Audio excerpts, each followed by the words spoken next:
बिस्मिल्लाहिर्रहमानिर्रहीम। अस्सलामुअलैकुम। मौज़ूद नाज़रीन, आपने सुना होगा कि इस दुनिया में मौजज़ात होते हैं, लेकिन आज की ज़ेर नज़र वीडियो में आप अपनी आंखों से देखेंगे कि अल्लाह पाक की ज़ात का एक बहुत बड़ा मौजज़ा।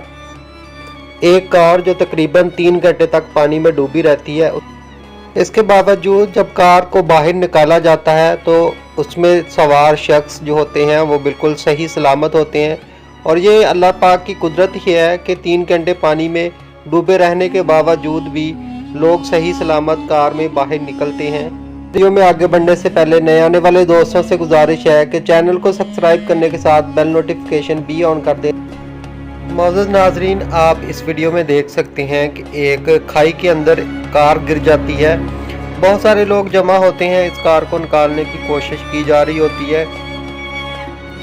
कार में मौजूद लोगों की ज़िंदगी का सवाल होता है और बहुत सारे सैकड़ों लोग यहाँ पर जमा होते हैं, इस मंज़र को देख रहे होते हैं। यहाँ पर एक अल्लाह का मौजज़ा होता है। सब लोग हैरान रह जाते हैं कि ये कैसे पॉसिबल होता है। बहुत मेहनत के बाद, बड़ी मशक्क़त और अनथक मेहनत के बाद रेस्क्यू टीमें इस कार को बाहर निकाल लेती हैं। अल्लाह अकबर। और तकरीबन 3.5 घंटे के बाद यहाँ पर आप देख सकते हैं कि कार का दरवाज़ा खोलते हैं तो एक जो सर्वाइवल होता है निकलता है कार से, एक लेडीज़, और वो बिल्कुल सही सलामत और ज़िंदा होती हैं। ये मेरे अल्लाह पाक का मौजज़ा है। मौजूद नाजरीन, आप इस वीडियो के बारे में अपनी राय का इजहार कमेंट्स बॉक्स में लाजमी दीजिएगा। Thanks for watching. अल्लाह हाफिज़।